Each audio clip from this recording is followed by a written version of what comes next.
નમસ્કાર વિદ્યાર્થી મિત્રો, માય સેલ્ફ અશ્વિન બોટાદરા। આજના ઓનલાઈન વિડીયો લેક્ચરમાં આપ તમામ વિદ્યાર્થી મિત્રોનું હાર્દિક સ્વાગત છે। અગાઉ વિદ્યાર્થી મિત્રો આપણે ધોરણ 12 સાયન્સની અંદર જે રનિંગ ચેપ્ટર છે છઠ્ઠું વિકલિતના ઉપયોગો યુઝીસ ઓફ ડેરિવેટિવ્સ, એની અંદર કુલ આપણે 18 વિડીયો લેક્ચર્સનો અભ્યાસ કરેલો છે અને એની અંદર મને યાદ છે ત્યાં સુધી આપણે સ્વાધ્યાય 6.5 એમાં અભ્યાસ કરતા હતા। જે ન્યૂનતમ અને મહત્તમ વિશેનો મુદ્દો છે તેના વિશે આપણે છેલ્લા વિડીયો લેક્ચરમાં અભ્યાસ કરેલો। તો જોઈએ આપણે આગળ હવે પછીના દાખલા શું છે, બરાબર।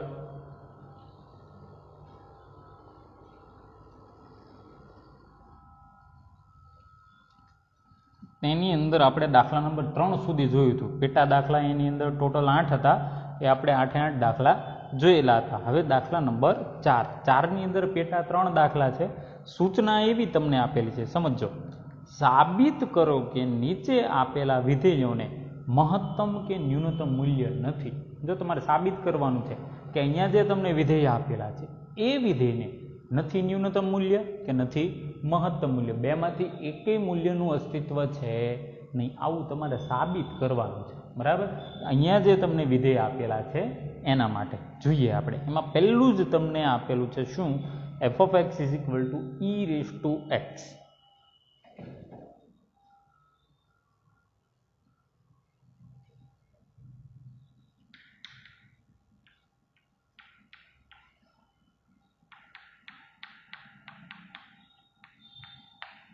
f of x is equal to e raised to x આવું તમને આપેલું છે। હવે આનું તમને એમ કીધું કે સાબિત કરો કે આને નથી ન્યૂનતમ મૂલ્ય કે નથી મહત્તમ મૂલ્ય। તમને એમ થાય તો શું કરવું? આપણી જે સિમ્પલ પ્રોસેસ હતી એ જ આપણે ફોલો કરવાની છે, નવું કશું જ આમાં કરવાનું નથી, બરાબર। તો જોઈએ સૌથી પહેલું સ્ટેપ શું હતું આપણે, તો f dash x। તો f dash x is equal to શું થાય? e raised to x, કારણ કે વિકલન e raised to x એક એવું પદ છે જેનું વિકલન અને સંકલન એનું એ જ જવાબ આવે, તો મતલબ કે e raised to x થશે। એની પછીનું નેક્સ્ટ સ્ટેપ આપણે શું લેતા હતા? તો f dash x is equal to 0, તો અહીંયા લખવાનું f dash x is equal to 0 લેતા શું મળશે? e raised to x is equal to 0, આવું કંઈક થાય। હવે તમે સમજો e raised to x is equal to 0 નો મતલબ શું? કે x ની તમે એવી કંઈક કિંમત મૂકો કે જેથી કરીને ડાબી બાજુ જે રહી એનો જવાબ ઇઝ ઇક્વલ ટુ શું થવો જોઈએ? 0 થવો જોઈએ। શું થવો જોઈએ? 0। હવે એક વસ્તુ બહુ લોજિકલ છે કે ઘાતમાં જ્યારે તમને વેરિયેબલ આપેલો હોય, વેરિયેબલ એટલે કે ચલ, ઘાતમાં તમને ચલ આપેલો હોય અને આધાર જે હોય એ ફિક્સ હોય કોઈ પણ, તો તમે ગમે તેવી કિંમત મૂકો ઉપર ઘાતની અંદર, જવાબ ક્યારેય 0 ન થાય। ઈ જે છે તો ઈની કિંમત તો આપણને ખબર છે 2.7182, બરાબર। હવે એની તમે ગમે એટલી ઘાત કરો, બરાબર, તમે પ્લસ ઘાત કરો તો એ જવાબ ધન ઘણો મોટો આવશે। માની લો કે તમે ઋણ ઘાત મૂકો છો કાંઈ, તો ઋણ ઘાતને તમે છેદમાં લઈ જાઓ એટલે ધનમાં કન્વર્ટ થઈ જશે, વળી પાછો ધન જવાબ આવશે। તમને એમ થાય 0 ઘાત મૂકીએ તો ત્યાં નિયમ એવો લાગુ પડે કે કોઈ પણ સંખ્યા કે કોઈ પણ વેરિયેબલ કે કોઈ પણ વસ્તુ એની 0 ઘાતનો જવાબ હંમેશા 1 આવે, મતલબ કે e raised to x નો જવાબ ક્યારેય 0 શક્ય નથી। તો અહીંયા તે આપણે અટકી જઈએ છીએ, આગળની પ્રોસેસ કાંઈ ફોલો થતી નથી। તો એટલા માટે આ વિધેય જે આપેલું છે e raised to x એનું ન્યૂનતમ કે મહત્તમ મૂલ્ય શક્ય નથી। હવે ખ્યાલ આવ્યો તમને? લખવાનું આવી રીતે થાય કંઈક, four every x belongs to r, આ ઊંધો એ મતલબ કે ફોર એવરી, તમે કોઈ પણ x belongs to r મૂકો, e raised to x does not equal to 0, e raised to x ની કિંમત 0 થતી નથી। તો માટે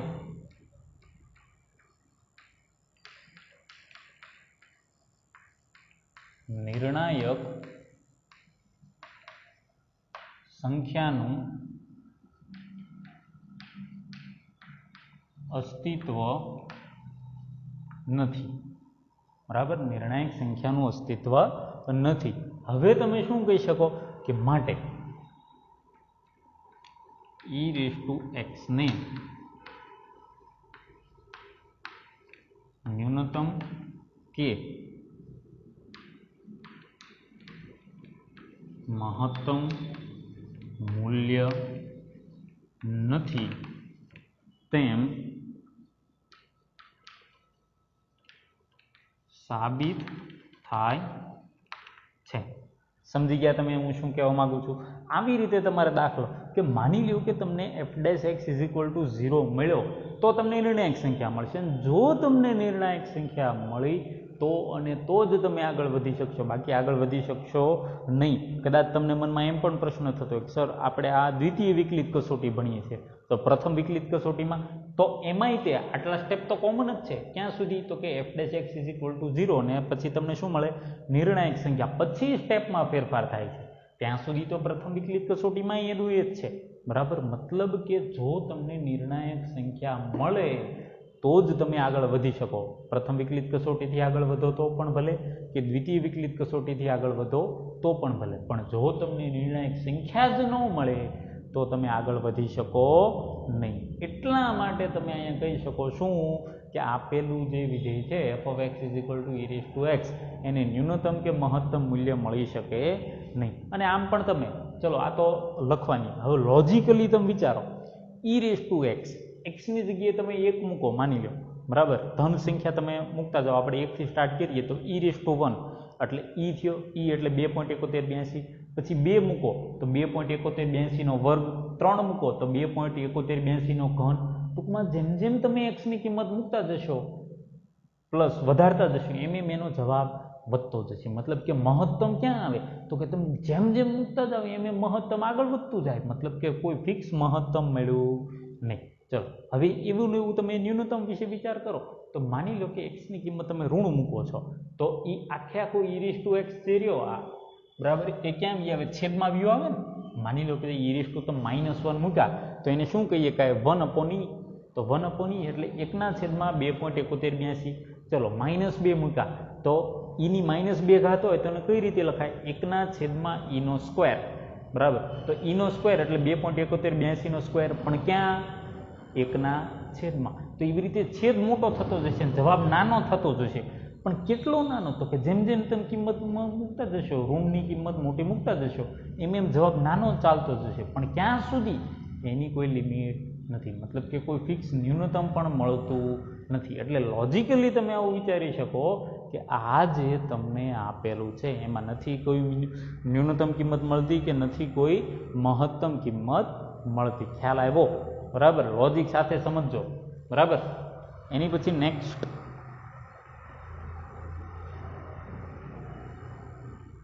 okay, log x, g(x) = log x।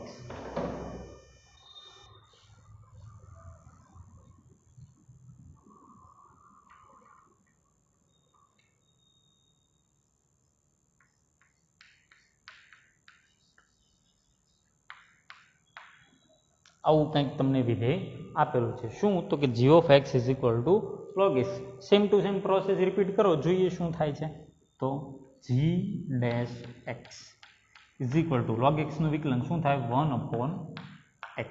મતલબ કે આ તમને વિકલન મળ્યું, હવે શું? તો કે આના બરાબર 0, તો g(x) = 0 લેતા, હવે આની કિંમત તમે 0 લ્યો એટલે તમને શું મળશે?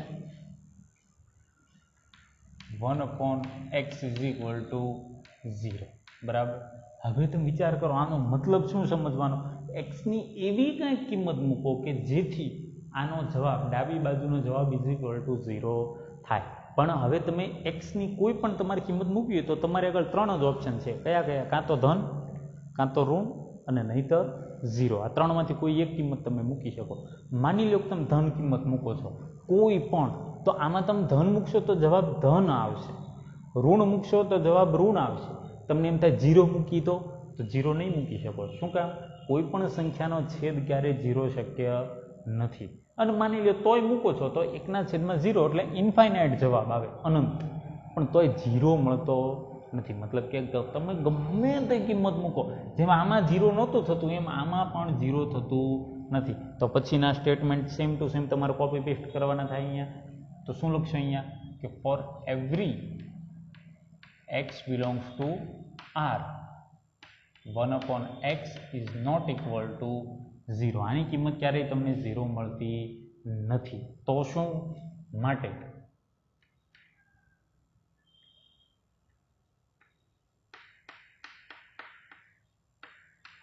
નિર્ણાયક સંખ્યાનું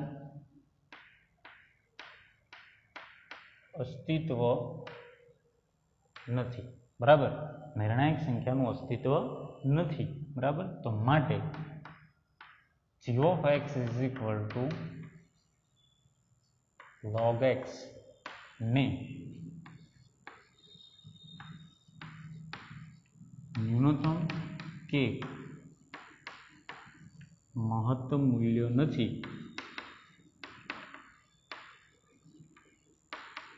તેમ સાબિત થાય છે. ખ્યાલ આવી ગયો? બહુ જ સિમ્પલ છે, આમાં કશું જ અઘરું નથી. ઓકે, ત્યારબાદ જોઈએ નેક્સ્ટ. બહુપદી વિધેય આપેલું છે, જોઈએ ત્રીજો.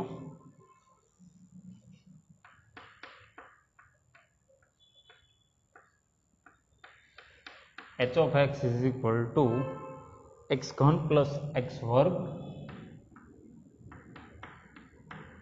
Plus x plus 1. ઓકે, હા, આમ જ છે. હવે આ વિધેય તમને આપેલું છે, સેમ ટુ સેમ તમારે ચેક કરવાનું છે. તો જોઈએ સીધું. માટે h dash x is equal two x ઘન, તો એનું શું થશે? 3x નો વર્ગ.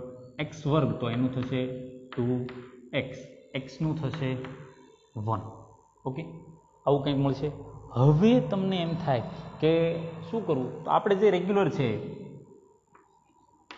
h dash x is equal to 0 લેતા આવું કંઈક. હવે શું થશે? તો માટે 3x નો વર્ગ plus 2x plus 1 is equal to 0. હવે અહીંયા તમે થોડીક વાર પૂરતા અટકી જાઓ છો. શું કામ? તમને એમ થાય આ બે દાખલામાં તો આપણે કીધું કે આની કિંમત 0 ન થાય, પણ આમાં કઈ રીતે મેળ બેહાડવો? તો અહીંયા તમે જોજો, મસ્ત મજાનું એક સેટ કરું છું કે માટે 2x square plus x square plus 2x plus 1 is equal to 0. શું કર્યું મેં? ભાગ પાડ્યા. કોના? 3x વર્ગના. શું ભાગ પાડ્યા? તો કે 2x વર્ગ અને x વર્ગ. હવે આટલો જે ભાગ છે અહીંયાથી લઈને આટલો, એ ભાગને હું થોડીક વાર પૂરતો અલગથી વિચારું તો તમે જુઓ શું છે? x square plus 2x plus 1. આ તો સૂત્ર છે ને x પ્લસ 1 સ્ક્વેરનું. તો શું લખી શકાય? આ 2x square as it is. તો માટે 2x સ્ક્વેર પ્લસ, હવે આ જે છે તે કોનું સૂત્ર છે અહીંયા? તો x પ્લસ 1 એનો સ્ક્વેર ઇઝ ઇક્વલ ટુ 0. હવે તમને કંઈક ક્લિયર થશે ચિત્ર અહીંયા. તમે વિચાર, પહેલી વાત તો બગડો, એ તો ક્યારેય 0 થાય નહીં. એના ગુણ્યા x નો વર્ગ. હવે x નો વર્ગનો જવાબ તમને ફરજિયાત 0 અથવા 0 થી મોટો મળશે, ધન મળશે. બરાબર, પછી જુઓ x પ્લસ 1 એનો સ્ક્વેર છે, તો એમાંય તે જવાબ તમને 0 અથવા 0 થી મોટો મતલબ કે ધન મળશે. હવે અહીંયા 0 અથવા ધન, અહીંયા 0 અથવા ધન, તો બેનો સરવાળો કરો તો ક્યારેય જવાબ 0 થાય નહીં.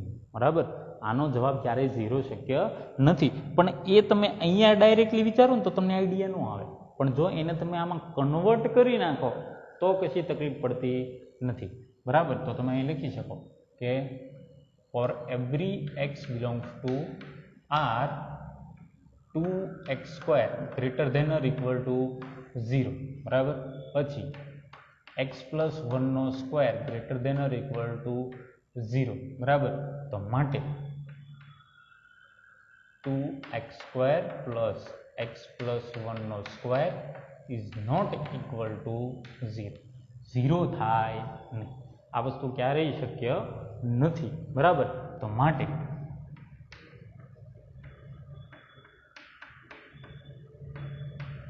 નિર્ણાયક સંખ્યાનું અસ્તિત્વ નથી અને માટે h of x ને ન્યૂનતમ કે મહત્તમ મૂલ્ય નથી તેમ સાબિત થાય છે। ખ્યાલ આવી ગયો? ઓકે, બહુ જ સિમ્પલ છે આટલી જ મેથડ।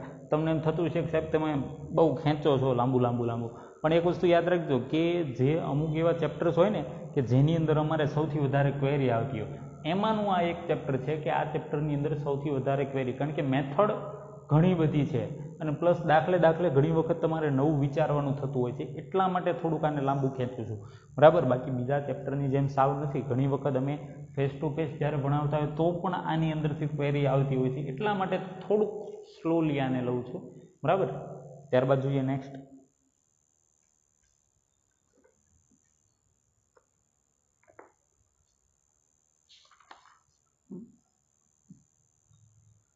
ઓકે, દાખલા નંબર 5, આપેલા અંતરાલમાં નીચેના વિધેયોના વૈશ્વિક મહત્તમ તથા વૈશ્વિક ન્યૂનતમ મૂલ્ય શોધો। આવું તમને કીધું છે, વૈશ્વિક મહત્તમ અને વૈશ્વિક ન્યૂનતમ।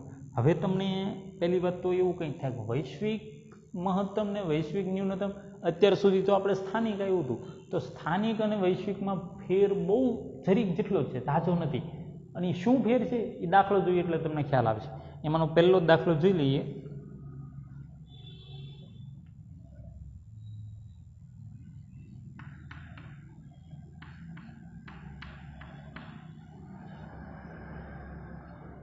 f of x is equal to x ઘન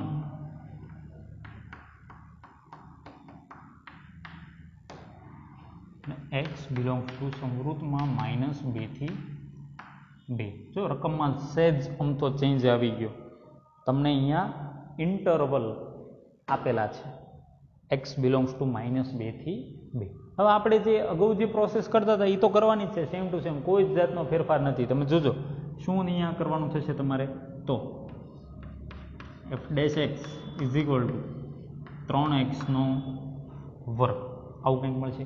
એની પછીનું સ્ટેપ તો કે f dash x is equal to 0 લેતા શું મળશે અહીંયા, તો કે માટે 3x² is equal to 0 ક્યારે થાય, તો કે x² is equal to 0, 3 પેલી બાજુ, છેલ્લે શું મળશે તમને, તો કે x is equal to 0 માટે x is equal to 0। તો માટે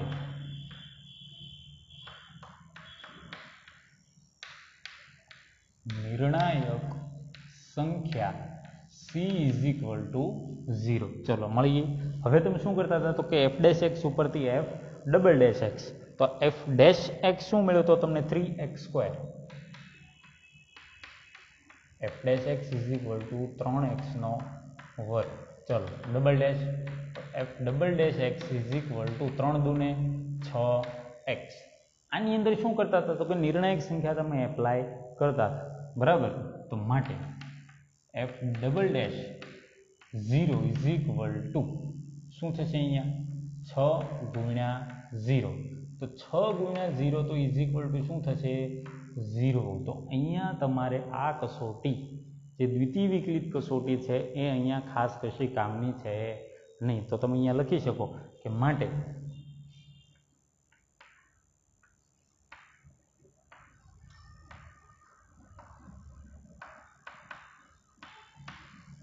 દ્વિતીય વિકલિત કસોટી અહીં તારણ આપવામાં નિષ્ફળ જાય છે। જો એક વસ્તુ સમજી લેજો, આ વસ્તુ તમારા માટે થોડીક નવી છે। અગાઉ આવા દાખલા હતા ને એ મેં બાકી મૂકી દીધેલો હતો, અગાઉ મને યાદ છે ત્યાં સુધી લગભગ 2-3 દાખલા એવા હતા જે આપણે બાકી મૂકી દીધેલા હોય, અને એ વખતે મેં તમને એમ કીધેલું કે આ જ્યારે આપણે પ્રથમ વિકલિત કસોટી ચલાવીશું ને ત્યારે, બરાબર, તો થોડું ઘણું અહીંયા પણ તમારે એમ કરવાનું થશે આની અંદર, પરંતુ આ મેં શું કામ, તો તમને ખ્યાલ આવે કે આવું કંઈક લખવાનું થાય, બરાબર છે। હવે આ જે દાખલો છે આપણે ગણશું પ્રથમ વિકલિત કસોટીની મદદથી, પણ એ ક્યારે કે જ્યારે પ્રથમ વિકલિત કસોટીની થિયરી યાદ રાખી હું સમજાવી દઉં।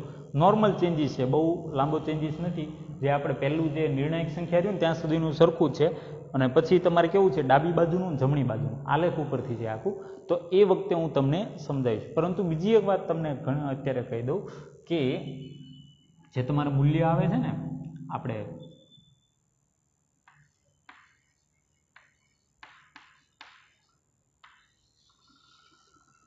ન્યૂનતમ અને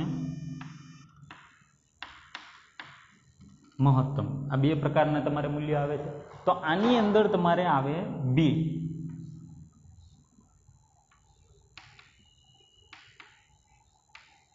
એક સ્થાનીય આવે, એક વૈશ્વિક આવે। તો સ્થાનીય અને વૈશ્વિક એટલે શું? તો સ્થાનીય અત્યાર સુધી જે આપણે જે કંઈ દાખલા જોયા છે એ તમામે તમામ દાખલા તમારે સ્થાનીય મૂલ્યના છે। શેના છે? સ્થાનીય મૂલ્યના। હવે બાકી કયું છે? તમારે વૈશ્વિક મૂલ્ય બાકી છે। તો વૈશ્વિક મૂલ્ય એટલે એની સાદી સમજૂતી કેવી કે સ્થાનિક એટલે એમ કહી શકાય કે જે તમારે f'(x) 0 થાય છે, f'(x) 0 થાય છે એ જે પોઈન્ટ રહ્યો, એ જે બિંદુ રહ્યું એની નજીકનો ભાગ છે, એની અંદર હાઈએસ્ટ તો કે મહત્તમ આટલું, લોએસ્ટ તો કે ન્યૂનતમ આટલું, બરોબર। પણ એ થોડોક જ ભાગ હોય, બરાબર, જે તમને f'(x) 0 કીધો છે ને, બરોબર, એટલો એ થોડોક જ ભાગ હોય એનો જે આલેખ હોય ને એની અંદર। પરંતુ વૈશ્વિક એટલે તો કે એનો આખો જે આલેખ દોરો ને, જે તમને વિધેય આપેલું હોય એ વિધેયનો આખો આલેખ, તો એ સળંગ આખા આલેખની અંદર મહત્તમ તો કે અહીં સુધી જ જાય એનો આલેખ, ન્યૂનતમ તો કે અહીંયા સુધી જ જાય। જેમ કે ફોર એક્ઝામ્પલ તમને કહું તો સાઇન વિધેય છે, બરાબર, તો સાઇન વિધેય છે તો એનું મહત્તમ કેવું થાય તો કે 1, ન્યૂનતમ કેટલું થાય તો કે -1, બરાબર। એ તમે ગમે ત્યાં જાઓ, આખો આલેખ જે આવે સર્પાકાર એમાં તમે ગમે ત્યાં સુધી જમણી બાજુ કે ગમે ત્યાં સુધી ડાબી બાજુ વહી જાઓ તો મહત્તમ તો કે 1 જ આવે, ન્યૂનતમ તો કે -1 જ આવે। પરંતુ જો હું એના કટકા પાડી દઉં,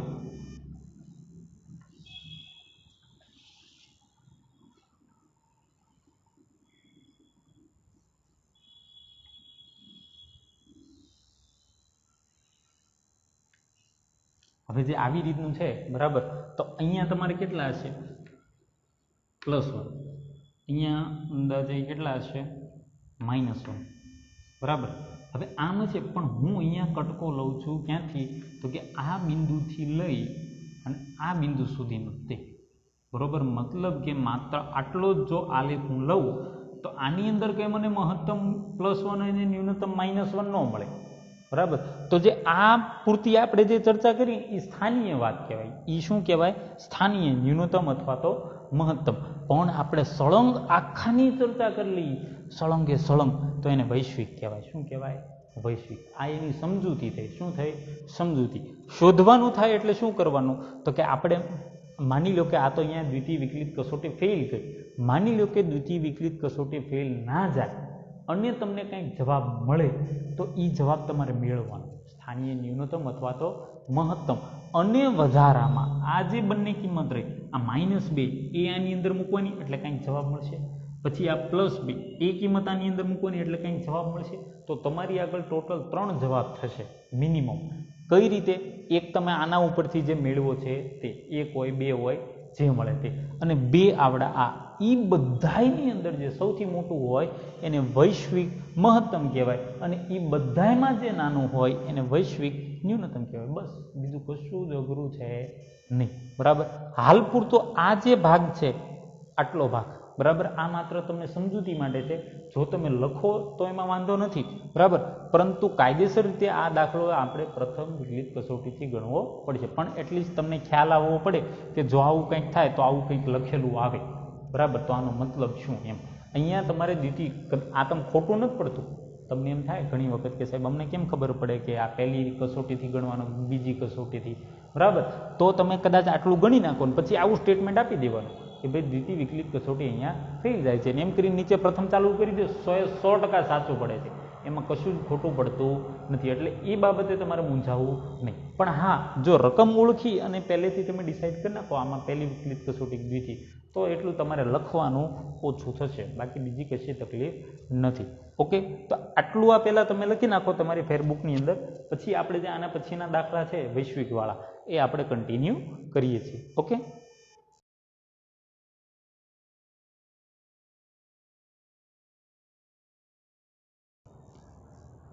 ત્યારબાદ વિદ્યાર્થી મિત્રો આપણે આગળ વધીએ. તો દાખલા નંબર બીજો, f of x is equal two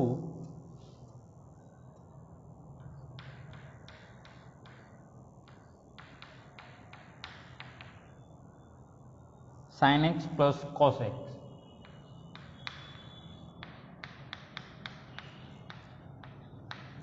અને એમાં શરત છે x બિલોંગ્સ ટુ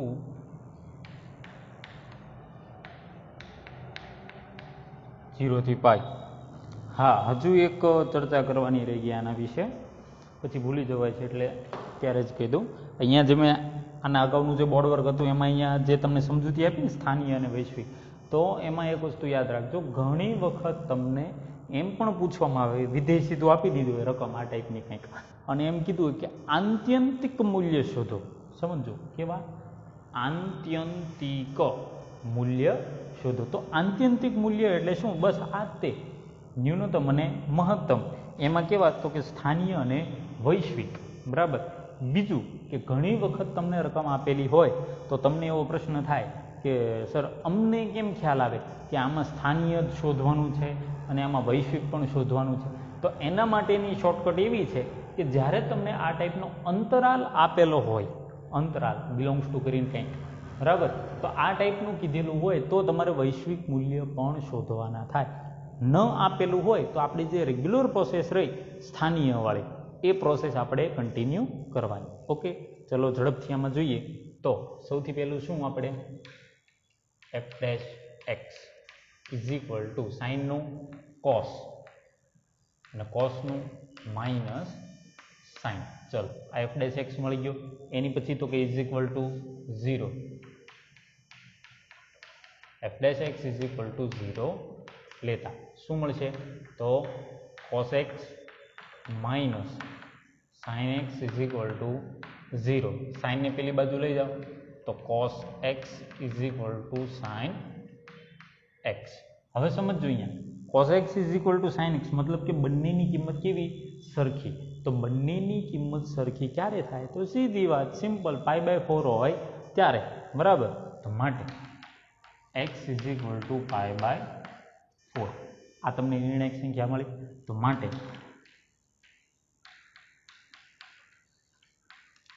નિર્ણાયક સંખ્યા c ઇઝ ઇક્વલ ટુ π/4. ચલો આવું કંઈક તમને મળ્યું. હવે શું? તો આની પછી આપણે જે રેગ્યુલર હતું તે f dash x is equal to શું મળ્યું તમને?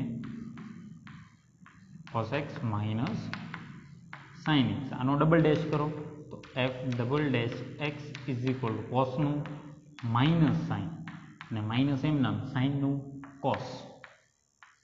હવે તમે શું કરતા હતા? તો જે નિર્ણાયક સંખ્યા મળી આની અંદર મૂકવાની ને, તો માટે f double dash of π/4 is equal to minus sine π/4 minus cos π/4. હવે સાઇન π/4 અને કોસ π/4 1/√2 થાય. કેવા થાય? 1/√2. પણ બે કેવા? માઇનસ છે તો માઇનસ 1/√2 માઇનસ 1/√2. હવે આનો આન્સર જે થાય તે આપણે આની યારે ક્યાં કે લેવા દેવા છે? આપણે તો અહીંયા એ જોવાનું છે કે ગ્રેટર ધેન 0 મળશે કે લેસ ધેન. તો આ તો બંને ઋણ છે, સીધી વાત, લેસ ધેન 0. બરાબર. તો હવે તમે અહીંયા શું લખી શકો કે માટે f ડેશ π/4 લ્યો તો જવાબ કેટલો મળે? Is equal to 0. અને f ડબલ ડેશ π/4 લ્યો તો જવાબ તમને અહીંયા કેવો મળ્યો? Less than 0. બરાબર. તો x ઇઝ ઇક્વલ ટુ π/4 આગળ તમને શું મળશે? સ્થાનીય મહત્તમ. માટે x ઇઝ ઇક્વલ ટુ π/4 આગળ સ્થાનીય મહત્તમ મળશે. શું મળશે? સ્થાનીય મહત્તમ કિંમત તમને મળશે. હવે આ સ્થાનીય મહત્તમ કિંમત તો કે રકમની અંદર મૂકી દો, તો માટે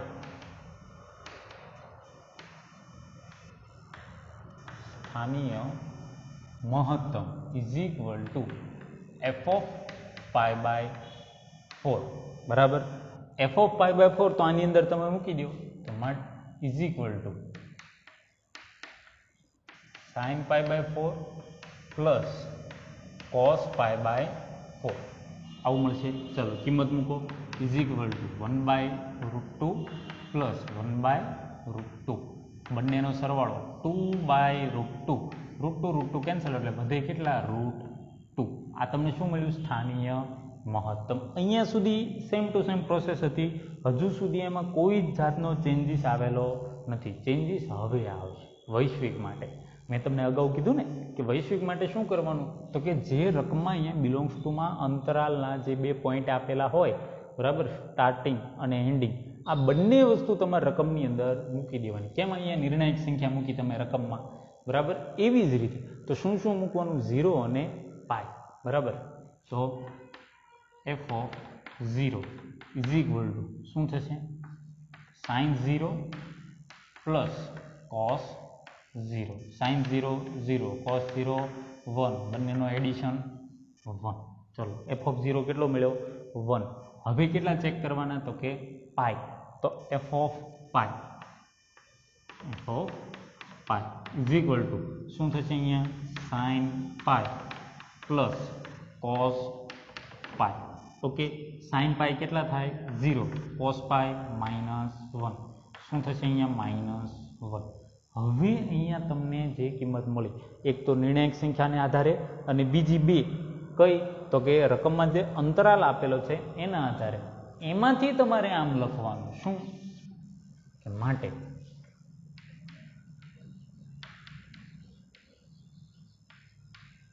વૈશ્વિક મહત્તમ ઇઝ ઇક્વલ ટુ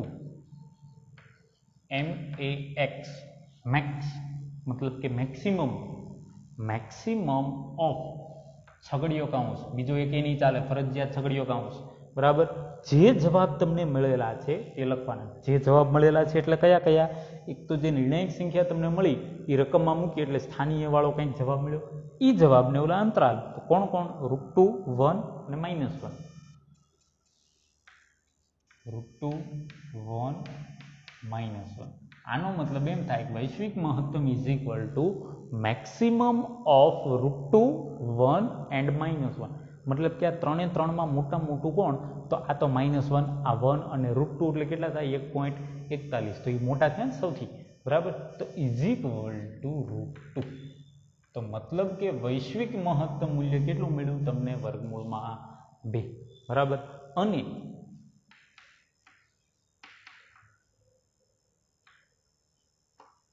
વૈશ્વિક ન્યૂનતમ ઇઝ ઇક્વલ ટુ મેક્સિમમની જગ્યાએ આવી જાય મિનિમમ, MIN, મીન, મતલબ કે minimum of same to same √2, 1, -1. આ 3 એ 3માં સૌથી નાનું કોણ?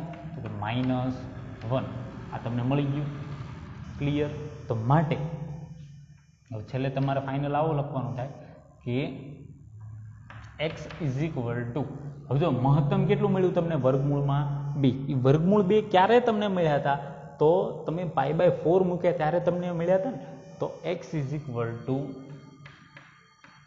π/4 આગળ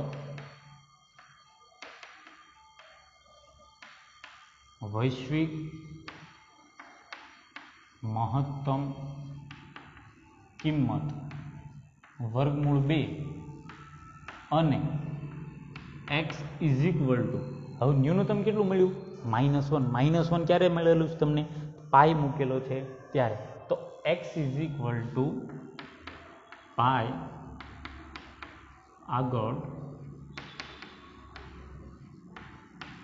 વૈશ્વિક ન્યૂનતમ કિંમત -1 મળે. અહીંયા તો તમારો દાખલો ફિનિશ થાય, જે વૈશ્વિક મહત્તમ અને જે ન્યૂનતમ કીધો તો એના માટે. જો અહીંયા સુધી તમારે સેમ ટુ સેમ છે વૈશ્વિક કીધું હોય કે ન કીધું હોય આટલી ગણતરી તો તમારે આવશે જ તે. વૈશ્વિક કીધું હોય એટલે વધારામાં શું તમારે ઉમેરવાનું, તો જે અંતરાળ આપેલો છે રકમની અંદર એ બંને મૂલ્ય તમારા રકમમાં મૂકવાના, એટલે બેના કંઈક જવાબ મળશે. પછી નિર્ણાયક સંખ્યાવાળો જે જવાબ હતો એ અને આ બાકીના બે મળ્યા તે. આમાં જે સૌથી મોટો હોય એ વૈશ્વિક મહત્તમ અને જે સૌથી નાનો હોય વૈશ્વિક ન્યૂનતમ. That's it. કશું આમાં અઘરું છે નહીં. બરાબર. તો આની અંદરથી હવે જે દાખલા નંબર 3 અને દાખલા નંબર 4 જે છે એ દાખલા હું તમારા પર છોડું છું વિદ્યાર્થી મિત્રો. બરાબર. કારણ કે તમને આવડે એ વાત છે, બહુ સિમ્પલ છે, એમાં કશું અઘરું છે નહીં. 4x - 1/2x વર્ગ એ પણ સિમ્પલ છે અને x - 1 એનો વર્ગ પ્લસ 3 એ પણ બહુ સિમ્પલ છે. એ દાખલા તમને આવડે એમ છે, તો એ દાખલા તમારે હોમવર્કની અંદર કાઉન્ટ કરવાના થશે. ઓકે. આજના વિડીયો લેક્ચરની અંદર આપણે કેટલું કવર કર્યું? તો દાખલા નંબર 4 એના 3 અને દાખલા નંબર 5 એમાં પહેલા સિવાયના, બરાબર, પહેલો જે દાખલો હતો એના સિવાયના 3 ટોટલ આપણે 6 દાખલા આજે કવર કર્યા. ઓકે વિદ્યાર્થી મિત્રો, તો આઈ હોપ કે આ વિડીયો તમને પસંદ આવેલો છે. તો વિડીયોને તમે લાઇક કરજો, તમારા અન્ય મિત્રો જોડે શેર કરજો, અને જો આપ મારી ચેનલની અંદર નવા હો તો મારી ચેનલ AB અશ્વિન બોટાદરા એને તમે ચોક્કસથી સબસ્ક્રાઈબ પણ કરજો. Thank you. અને આ બોર્ડ વર્ક તમે તમારી ફેરબુકની અંદર ગણી નાખો.